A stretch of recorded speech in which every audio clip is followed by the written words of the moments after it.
Hello everyone, welcome to study and stuff. Class 10th economics का chapter 4 हम लोग कर रहे हैं, ग्लोबलाइजेशन।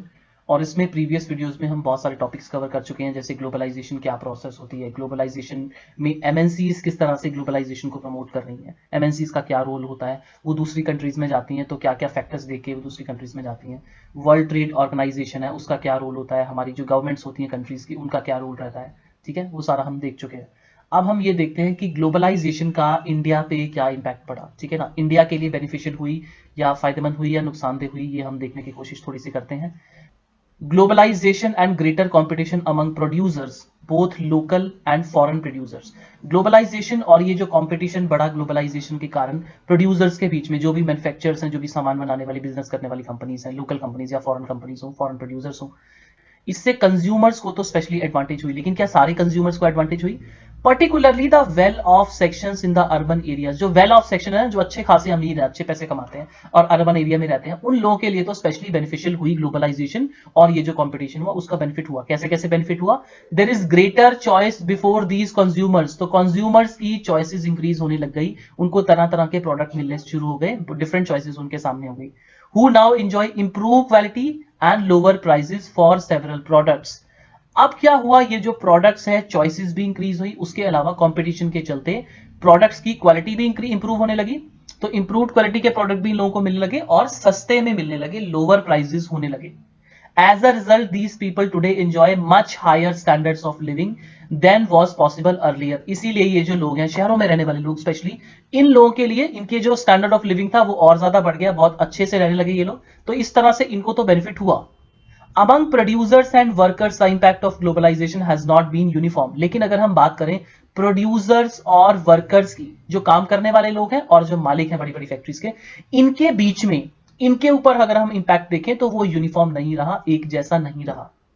ऑलरेडी हम लोग देख रहे हैं कि प्रोड्यूसर्स का तो प्रॉफिट बहुत ज्यादा होता ही है। एमएनसीज में जितनी भी एमएनसीज वाले प्रोडक्शन हाउसेज होते हैं, बड़ी बड़ी फैक्ट्रीज होती हैं, इन लोगों का तो बेनिफिट होता ही है। लेकिन वर्कर्स के लिए क्या बेनिफिट हुआ? कंज्यूमर्स का भी बेनिफिट हम लोगों ने देख लिया, प्रोड्यूसर्स का भी देख लिया, क्या वर्कर्स को बेनिफिट हुआ? वो देखने की हम कोशिश करते हैं। First of all, MNCs have increase their investment in India over the past 20 years. 25 साल 30 साल हो गए हैं हम लोगों ने लिबरलाइजेशन की है। और उसके बाद से क्या हुआ, लास्ट अगर हम 20 ईयर्स की बात करें तो इन्वेस्टमेंट जो इंडिया में है वो इंक्रीज हुई है। मतलब डिफरेंट फॉरेन कंट्रीज और उनकी जो एमएनसीज है वो इंडिया में आ रही हैं और वो बहुत ज्यादा इन्वेस्ट कर रही हैं। ठीक है ना, तो उससे तो बेनिफिट हुआ है हम लोगों को, ऑब्वियसली वो हमारे लिए बेनिफिशियल हुई है। भाई डॉलर्स लेके आओगे, पैसे लेके आओगे तुम बाहर से, हमारी कंपनी को, हमारे यहाँ के लोगों को आप पैसे दोगे तो वो ऑब्वियसली मनी मिलेगी, तो पैसे से तो हम लोग ऑब्वियसली हमारी लाइफ अच्छी होगी। MNCs have been interested in industries such as, अब ये जो MNCs हैं वो किस किस तरह की इंडस्ट्रीज में इंटरेस्टेड है? सेलफोन बनाने वाली industries, automobile industry, electronics, soft drink, fast food, यहां तक कि फास्ट फूड इंडस्ट्री में भी ये लोग इंटरेस्टेड है। फास्ट फूड इंडस्ट्री का हम कोई भी एग्जांपल ले लें, जैसे हम सूप ले लेते हैं। आई एम श्योर आपने ये सूप का नेम सुना होगा, नॉर सूप। तो ये नॉर सूप जो है, अगर आप इसके बारे में सर्च करोगे तो ये आपको पता चलेगा कि ये हिंदुस्तान यूनिलीवर का प्रोडक्ट है। हिंदुस्तान यूनिलीवर का प्रोडक्ट है, तो वो भी तो फास्ट फूड है ना एक तरह से। पैकेट खोला, गर्म पानी में डाला आपने और आपके लिए सूप प्रिपेयर हो गया, है ना। उसके अलावा अगर आप देख लो तो मैगी, मैगी सब लोग खाते हैं, है ना। तो मैगी हो गया, yippee हो गया, ये भी जो प्रोडक्ट है तो ये भी तो फास्ट फूड की कैटेगरी में आ जाते हैं। आपने सीधे पानी उबाला, आपने पैकेट खोला, उसमें डाला, आपने उसका मसाला डाला और वो बिल्कुल रेडी हो गया आपका 5 मिनट के अंदर अंदर, है ना। तो ये सब भी फास्ट फूड की कैटेगरी में आते हैं और ये जो इंडस्ट्रीज है, एमएनसीज हैं, ये इन सारे एरियाज में इंटरेस्टेड हैं। उसके अलावा किस किस तरह की सर्विसेज में इंटरेस्टेड है? ये जैसे बैंकिंग सर्विस है, specially banking in urban areas, तो यहाँ पे ये लोग इंटरेस्टेड हैं बैंकिंग सेक्टर में ही। बैंकिंग सेक्टर का बेस्ट एग्जांपल मैं आपको देख सकता हूँ, जैसे आप लोगों ने ये कंपनी का नेम सुना होगा, आईसीआईसीआई, है ना। तो ये जो आईसीआईसीआई कंपनी है ये फॉरेन कंपनी है। ठीक है, फॉरेन का बैंक है और वो इंडिया में काम करता है। ठीक है, तो बैंकिंग सर्विसेज में भी एमएनसीज आ चुकी हैं। These products have a large number of well off buyer. Well off buyers मतलब वो ऐसे बायर्स जो अच्छे खासे हैं भाई, बहुत पैसे कमाते हैं। तो ये जो प्रोडक्ट्स है ना, ये सारे वही लोग यूज करते हैं जो लोग बहुत अच्छे खासे पैसे कमाते हैं। ठीक है, in these industries and services new jobs have been created. अगर आप ओवरऑल, अगर हम ग्लोबलाइजेशन के इंपैक्ट की बात कर रहे हैं, अगर हम बेनिफिट की बात कर रहे हैं, तो यहाँ पे अगर हम देखें ग्रेटर चॉइस मिल रही है, इंप्रूव क्वालिटी, लोअर प्राइसेस मिल रहे हैं, तो ये आपका एक बेनिफिट हो जाता है ग्लोबलाइजेशन का कंज्यूमर्स के लिए। दूसरा बेनिफिट अगर हम इंडिया की बात करें तो क्या हो जाता है कि इंडस्ट्रीज और सर्विसेज, जब ये फॉरेन एमएनसीज आएंगी इंडिया में ट्रेड करने, तो न्यू जॉब्स भी क्रिएट होंगी। तो ये हमारा दूसरा एक बेनिफिट हो जाता है, जॉब्स भी क्रिएट होगी, जो हमारे यहाँ पे अनएम्प्लॉयमेंट है वो प्रॉब्लम हमारी सॉल्व हो जाएगी। थर्ड ये होगा also local companies supplying raw material etcetera to these industries have prospered. भाई जो रॉ मटेरियल प्रोवाइड करती हैं कंपनीज इन बड़ी कंपनीज को, फॉर एग्जांपल अब लेज की कंपनी है ना, एक लेज की कंपनी है, वो क्या करते हैं, वो चिप्स बनाते हैं। ठीक है, तो वो भी फास्ट फूड वाली चीज हो गई, आपकी स्नैक्स वाली चीज हो गई, वो चिप्स बनाते हैं। अब भाई चिप्स बनेगी कैसे, रॉ मटेरियल क्या है चिप्स बनाने के लिए, आलू। आलू चाहिए आपको चिप्स बनाने के लिए, तो आलू कौन प्रोवाइड करेगा, आलू इनको फार्मर्स प्रोवाइड करेंगे, या फिर लोकल जो कंपनीज है जो इनको रॉ मटेरियल प्रोवाइड कर रही हैं, किसी भी चीज का हो सकता है वो रॉ मटेरियल। अब जो रॉ मटेरियल प्रोवाइड कर रहे हैं उनका भी तो सामान ज्यादा से ज्यादा बिक रहा है ना, तो उन लोगों को भी बेनिफिट होगा। तो थर्ड बेनिफिट हमारा ये हो जाएगा कि local company supplying raw materials to these MNCs have prospered, तो उनके भी भाई मजे लग गए, वो भी काफी रिच हो जाएंगे। Secondly, several of the top Indian companies have been able to benefit from the increased competition। इसके अलावा कौन सा बेनिफिट होगा कि जो इंडिया की कंपनीज है, अब भाई फॉरेन की एमएनसीज को तुमने इंडिया में अलाउ कर दिया, फॉरेन की कंपनीज इंडिया में ट्रेड कर रही हैं, बिजनेस कर रही हैं, तो जो इंडिया की कंपनी है वो भी तो बिजनेस कर रही है ना, तो वो उनके बीच में कंपटीशन नहीं हो गया है ना, वो एक दूसरे के कॉम्पिटिटर्स हो गए, और कंपटीशन के चलते जो इंडियन कंपनीज है उन्होंने भी ज्यादा एफर्ट करने की कोशिश की, और उन्होंने देखो क्या क्या किया, they have invested in new technology and production methods, उन्होंने भी नई नई टेक्नोलॉजी में इन्वेस्ट करना स्टार्ट किया, जो इंडियन कंपनीज है अपने प्रोडक्शन मेथड्स को चेंज करना स्टार्ट किया, raised their production standards, production के स्टैंडर्ड्स को रेज करना स्टार्ट किया। ओवरऑल हमारी इंडिया की जो मैन्युफैक्चरिंग इंडस्ट्री है उसने भी ग्रो करना स्टार्ट किया, उसने भी एडवांसमेंट स्टार्ट की, और इस तरह से भी इंडियन जो कंपनीज है उनको भी बेनिफिट हो गया।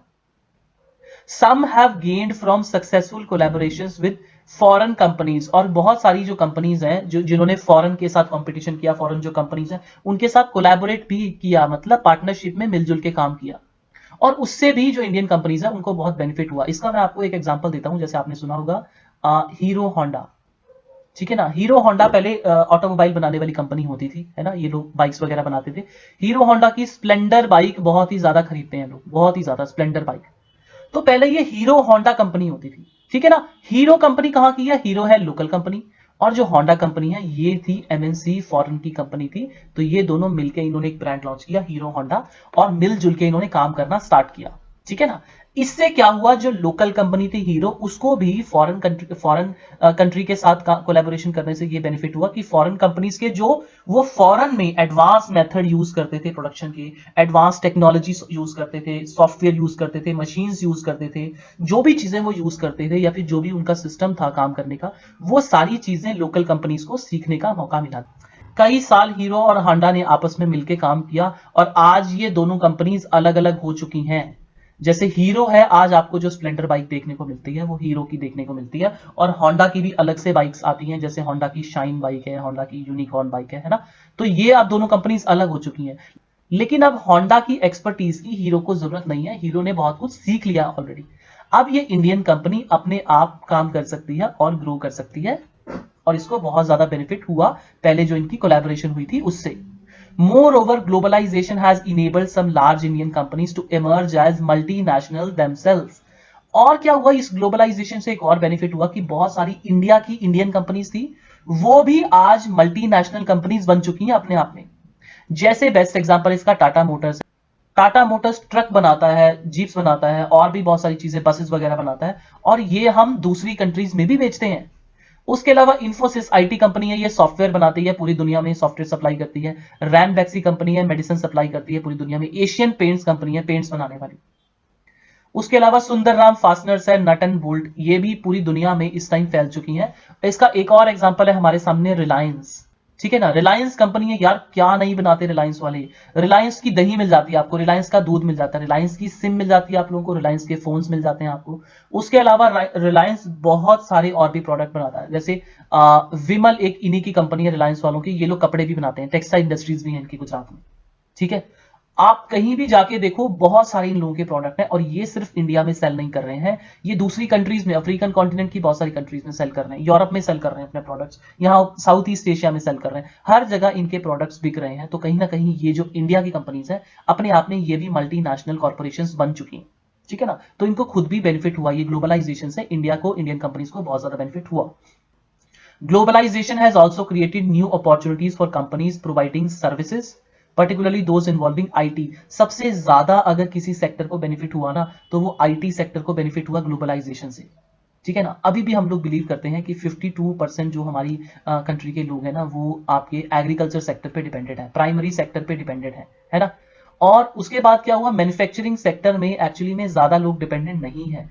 उसके अलावा सीधे सर्विस सेक्टर आ जाता है। तो कहीं ना कहीं हम लोग ये भी बोलते हैं कि इंडिया ने एग्रीकल्चर सेक्टर से सीधा जंप किया है सर्विस सेक्टर की तरफ, है ना। टर्शरी सेक्टर में हम लोगों ने प्राइमरी सेक्टर से सीधा जंप किया है। मैन्युफैक्चरिंग सेक्टर अच्छे से हमारी कंट्री में डेवलप नहीं हो पाया है। कहीं ना कहीं ग्लोबलाइजेशन से ये हुआ कि सर्विस सेक्टर हमारा इंडिया का कुछ ज्यादा ही डेवलप हो गया, बहुत फास्ट हो गया। हाँ, मैन्युफैक्चरिंग सेक्टर में हम लोगों को काम करने का मौका नहीं मिला, तो हाँ, उसमें भी हम लोगों को काम करने की जरूरत है। Besides, a host of services such as data entry, accounting, administrative tasks, engineering are now being done cheaply in countries such as India and are exported to the developed countries. अब देखो, ये जो सर्विसेज है ना, इस तरह की जो सर्विसेज है, ये जो जॉब्स हैं, जैसे डेटा एंट्री जॉब होती है, आप कंप्यूटर पे बैठ के आपको टाइपिंग वर्क करना होता है, ठीक है ना। इस तरह का काम, मोस्टली इस तरह का काम होता है। अकाउंटिंग का जॉब होता है, अकाउंटेंट्स होते हैं, एडमिनिस्ट्रेटिव टास्क होते हैं, मैनेजर्स वगैरह होते हैं। उसके अलावा इंजीनियरिंग सर्विसेज होती हैं। तो आप सोच के देखो कि ये सारी कंट्रीज में, पूरे थ्रू आउट द वर्ल्ड, ये सर्विसेज स्पेशली इंडिया प्रोवाइड कर रहा है। ये सारी सर्विसेज को हम एक्सपोर्ट करते हैं डेवलप्ड कंट्रीज में। मतलब जो डेवलप्ड कंट्रीज हैं, उनको अब जरूरत जब भी पड़ती है कि डेटा एंट्री वाला काम करवाना, तो वो ऑनलाइन करवा लेते हैं ये सारा काम। ऑनलाइन सर्च कर सकते हो आप, बहुत सारी फ्रीलांसिंग वेबसाइट्स होती हैं जहां पे आप टाइपिंग वाला वर्क कर सकते हो। ऑनलाइन आप अपनी एक प्रोफाइल क्रिएट कर सकते हो, और फॉरेन कंपनीज आपको उन वेबसाइट्स के थ्रू काम देती हैं। आप घर पे बैठे, आपके पास कंप्यूटर इंटरनेट कनेक्शन होना चाहिए, आप उनके लिए टाइपिंग वर्क करोगे, जो भी काम करोगे, और आपको ऑनलाइन ही आपके अकाउंट में पैसे मिल जाएंगे। तो ये भी काम बहुत सारा आजकल बहुत चल रहा है। तो ये सर्विसेज स्पेशली इंडिया बहुत अच्छी प्रोवाइड करता है। Now our next topic is steps to attract foreign investment. ये स्पेशली उन कंट्रीज के लिए है स्टेप्स जो चाहते हैं कि उनकी कंट्री डेवलप करे, उनकी कंट्री में ज्यादा से ज्यादा मल्टीनेशनल कंपनीज, मल्टीनेशनल कॉर्पोरेशंस आए और उन कंट्रीज को डेवलप करें, ठीक है ना। तो अगर हम चाहते हैं कि इंडिया को हम डेवलप करना चाहते हैं, कि इंडिया में ज्यादा से ज्यादा मल्टीनेशनल कॉर्पोरेशंस आए और इंडिया को डेवलप करें, तो हम लोगों को क्या करना पड़ेगा, हम लोग को ये सारे स्टेप्स फॉलो करने पड़ेंगे। In recent years, the central and state governments in India are taking special steps to attract foreign companies to invest in India.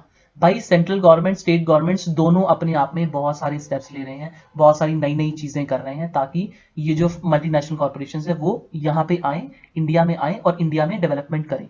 देखो, सीधा सा फंडा हम लोगों ने अभी अभी देखा है कि क्यों हम लोग चाहते हैं कि एमएनसीज इंडिया में आए। देखो, हमारे यहाँ पे बहुत बड़ी प्रॉब्लम है, हमारी पॉपुलेशन बहुत बड़ी है, उन सबको हमें इंप्लॉयमेंट प्रोवाइड करनी है। सारों को, सब लोगों को, इतनी बड़ी पॉपुलेशन को गवर्नमेंट एम्प्लॉयमेंट नहीं प्रोवाइड कर सकती, हर किसी को गवर्नमेंट जॉब नहीं दे सकते। मोस्टली लोगों को प्राइवेट जॉब्स ही करनी पड़ेंगी। वो कौन प्रोवाइड करेगा? इंडिया की इंडस्ट्रीज इतनी बड़ी नहीं है ना। इंडिया में मैन्युफैक्चरिंग सेक्टर इतना बड़ा नहीं है। सबसे ज्यादा अगर कोई इंप्लॉयमेंट प्रोवाइड करता है तो मैन्युफैक्चरिंग इंडस्ट्रीज प्रोवाइड कर सकती है, वो बड़ा नहीं है इंडिया में। तो हम क्या चाहते हैं कि बड़ी बड़ी फॉरेन कंपनीज आए, एमएनसीज इंडिया में आए और इंडिया को डेवलप भी करें, नई टेक्नोलॉजीज भी इंडिया में लेके आए और लोगों को इंप्लॉयमेंट भी प्रोवाइड करें। तो अगर हम चाहते हैं कि ये एमएनसीज इंडिया में आए, तो भाई उनको हमें वो बेनिफिट्स देने पड़ेंगे ना, जिसके कारण वो इंडिया में आए। तो हमें उसके लिए क्या क्या करना पड़ेगा? देखो, हम लोगों ने इंडिया में क्या किया, हम लोगों ने इंडस्ट्रियल जोन सेटअप करने स्टार्ट कर दिए। मतलब कुछ स्पेशल एरियाज होंगे जिनको हम लोग क्या बोलेंगे, स्पेशल इकोनॉमिक जोन्स, एसईजीज, ठीक है ना। अब ये जो एसईजीज होते हैं, इसका मतलब क्या होता है? देखो, SEZs are to have world class facilities. क्या क्या फैसिलिटीज होंगी? ये कुछ एरियाज होंगे, कुछ जोन्स होंगे, वहां पे आपको सारी फैसिलिटीज मिलेंगी, जैसे इलेक्ट्रिसिटी 24/7, वाटर सप्लाई, रोड्स होंगी प्रॉपर, ट्रांसपोर्टेशन फैसिलिटी होगी, स्टोरेज फैसिलिटी होगी, रिक्रिएशनल फैसिलिटीज होंगी, उसके अलावा एजुकेशन फैसिलिटीज भी होंगी। बड़ी बड़ी यूनिवर्सिटी सेटअप करके दोगे आप वहां पे, बड़े बड़े मॉल्स, शॉपिंग मॉल सेटअप करके दोगे, बड़े बड़े स्टोरेज हाउसेस सेटअप करके दोगे, ट्रांसपोर्ट फैसिलिटी होगी वहां पे proper, electricity, water supply, roads, ये सब आप टाइमली प्रोवाइड करके दोगे, अच्छे से प्रोवाइड करके दोगे। जब आप ये सारी फैसिलिटीज किसी एरिया में प्रोवाइड कर दोगे, तो कोई फॉरेन कंपनी आएगी तो उसके लिए बहुत ईजी होगा ना वहां पे कंपनी सेटअप करना, वहां पे फैक्ट्री सेटअप करना। ये सारी बेनिफिट्स ऑलरेडी गवर्नमेंट उनको सेटअप करके दे देगी कि आप आओ जी, आओ हमारे यहाँ पे डेवलप करो, हमारे यहाँ पे फैक्ट्री लगाओ और हम आपको ये सारी फैसिलिटीज दे देंगे। इलेक्ट्रिसिटी 24/7 आपको मिलेगी, वाटर सप्लाई, रोड्स, ये सब आपको मिलेगा। Companies who set up production units in SEZs do not have to pay taxes for an initial period of 5 years. और जो भी कंपनीज आएंगी और ये SEZs में इन्वेस्टमेंट करेंगी, यहाँ पे फैक्ट्री सेटअप करेंगी, प्रोडक्शन यूनिट सेटअप करेंगी, उनको पहले 5 साल तक कोई टैक्स देने की जरूरत नहीं है। Government has also allowed flexibility in the labour laws to attract foreign investment. Government ने एक और स्टेप लिया है कि उन्होंने फ्लेक्सिबिलिटी अलाउ कर दी है लेबर लॉज में। ताकि ज्यादा से ज्यादा फॉरेन इन्वेस्टमेंट इंडिया में हो सके। फ्लेक्सिबिलिटी का मतलब क्या हुआ, देखो, companies in the organise sector have to obey certain rules that aim to protect the workers, ठीक है ना। ये जो कंपनीज होती हैं, चाहे फॉरेन कंपनीज हो गई चाहे इंडियन कंपनीज होगी, उनको कुछ रूल्स ओबे करने होते हैं और वर्कर्स के जो राइट्स होते हैं उनको भी प्रोटेक्ट करना होता है ना जी। लेकिन अब ये एमएनसीज हैं, हमने पहले भी देखा था, क्या वो वहां पे जाएंगी उस रीजन में जहां पे लोग डिमांड कर रहे हैं, जहां पे वर्कर्स डिमांड कर रहे हैं कि हमारी सैलरी ज्यादा हो, हमें ज्यादा से ज्यादा बेनिफिट्स मिले, हमारी वर्किंग कंडीशंस अच्छी हो? नहीं जाएंगी ना। उनको तो चाहिए कि कम से कम भाई हमें लेबर लॉज फ्लेक्सिबल होने चाहिए और कम से कम टैक्सेस देने पड़े, कम से कम ये रूल्स वगैरह हम लोग को ओबे करने पड़े, और वर्कर्स के राइट की हमें कोई नहीं पड़ी है, हम लोग को सिर्फ अपने प्रॉफिट से मतलब होना चाहिए। ये लोग तो वहां पे जाएंगे।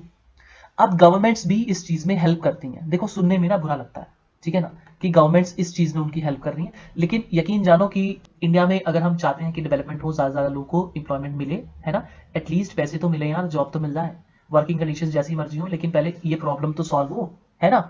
तो फिलहाल अभी गवर्नमेंट चाहती है कि ज्यादा से ज्यादा लोगों को हम रोजगार दे दें, इंप्लॉयमेंट दे दें। उसके लिए क्या करते हैं, in the recent year the government has allowed companies to ignore many these. ये जितनी भी वर्किंग कंडीशन है ये सब प्रोवाइड करने की जरूरत नहीं है। तो गवर्नमेंट ने बोला कि ठीक है, कोई बात नहीं है ना, आप नहीं प्रोवाइड करना चाहते, आप मत प्रोवाइड करो, ठीक है, कोई बात नहीं, लेकिन आप इंडिया में आओ, इन्वेस्टमेंट करो यहाँ पे। Instead of hiring workers on a regular basis, companies hire workers flexibly for short periods when there is intense pressure of work. अब क्या है कि ये जो कंपनीज हैं, ये लोगों को परमानेंटली हायर नहीं करती हैं। आजकल ये ट्रेंड चल रहा है कि लोगों को परमानेंटली हायर नहीं किया जाता है। आप लोगों से बॉन्ड साइन करवा लिए जाते हैं, आप लोगों से कॉन्ट्रैक्ट साइन करवा लिए जाते हैं। यहां तक कि गवर्नमेंट जॉब भी जब आप लगते हो आजकल, mostly government jobs contract basis पे होती है। मतलब पहले 5 साल आप ज्वाइन करोगे तो आपकी सैलरी 25-30 हजार रुपए नहीं होगी, आपको मिलेंगे 8-10 हजार रुपए, ठीक है। 8-10 हजार रुपए में आपसे जम के काम करवाया जाएगा 4-5 सालों तक, और 4-5 साल तक अगर आप उस जॉब में टिक जाते हो तो उनको लगेगा कि हाँ, ये पर्सन सीख गया है और इस पर्सन को अब हम ट्रस्ट कर सकते हैं, फिर वो आपको परमानेंट जॉब देंगे। इसी तरह से प्राइवेट कंपनीज में भी चलता है। ये लोग अब रेगुलर बेसिस पे, यानी कि परमानेंट जॉब के बेसिस पे लोगों को हायर नहीं करते हैं, ये फ्लेक्सिबली हायर करते हैं शॉर्ट पीरियड्स के लिए। जब भी काम का प्रेशर ज्यादा होगा तब लोगों को हायर कर लेंगे अलग से, और जब काम का प्रेशर नहीं होगा तो लोगों को जॉब से निकाल देंगे। जैसा देखो, कॉन्ट्रैक्ट बेसिस पे हम बात कर रहे हैं तो फैक्ट्रीज का मैं आपको एग्जांपल देना चाहूंगा। जैसे जिस रीजन में हम लोग रहते हैं यहाँ पे बहुत सारी फैक्ट्रीज हैं, तो यहाँ पे क्या होता है, कॉन्ट्रैक्ट बेसिस पे लोगों को हायर करते हैं, सीधे कंपनी में जॉब नहीं देते। क्या करते हैं कि लोगों को ठेकेदार के थ्रू, कॉन्ट्रैक्टर के थ्रू जॉब दिलवाई जाती है। उससे क्या होता है, कॉन्ट्रैक्टर के थ्रू क्या करते हैं, कॉन्ट्रैक्टर आपको बुलाता है, ठेकेदार आपको बुलाता है कि हाँ जी ठीक है, आज हमारे पास काम ज्यादा है, एक ऑर्डर कंपनी को बड़ा मिला हुआ है, तो आप आ जाओ, 4 दिन के लिए काम है, फटाफट आ जाओ। तो वो एक्स्ट्रा लोगों को हायर कर लेता है। लेकिन 4 दिन के बाद जब ज्यादा काम की जरूरत नहीं होती तो वो उन लोगों को बोलता है कि भैया आप लोग घर बैठो, जब अगली बार कभी काम होगा तो आप लोगों को बुला लेंगे, फिलहाल आपको हम प्रॉपरली सैलरी नहीं देने वाले हैं, 4 दिन आप लोगों ने काम किया, 4 दिन के पैसे आप लोगों को मिल जाएंगे। तो इस तरह से होता है। आप तो अब एक बात बताओ, आप अगर इस तरह से फ्लेक्सिबिलिटी होगी तो जो लोग काम कर रहे हैं इन फैक्ट्रीज में, क्या उन लोगों को जॉब सिक्योरिटी है? क्या वो लोग इंश्योर कर सकते हैं कि हमारे पास हमेशा जॉब रहने वाली है? नहीं, जॉब की सिक्योरिटी नहीं है। लेकिन ये जो कंपनीज है, एमएनसीज, ये भी तो यही चाहती हैं, ठीक है ना, ये तो फ्लेक्सिबिलिटी चाहती हैं, ये भी तो यही चाहती हैं कि हमें ज्यादा से ज्यादा बेनिफिट हो, भाई हमारा काम कम हो तो हम जॉब से निकाल पाए, गवर्नमेंट ये ना बोले कि हम आप लोग जॉब से नहीं निकाल सकते, है ना। देखो, इतनी सारी फैसिलिटीज प्रोवाइड करने के बाद भी ये जो कंपनीज हैं ये स्टिल अभी तक भी सेटिस्फाइड नहीं है।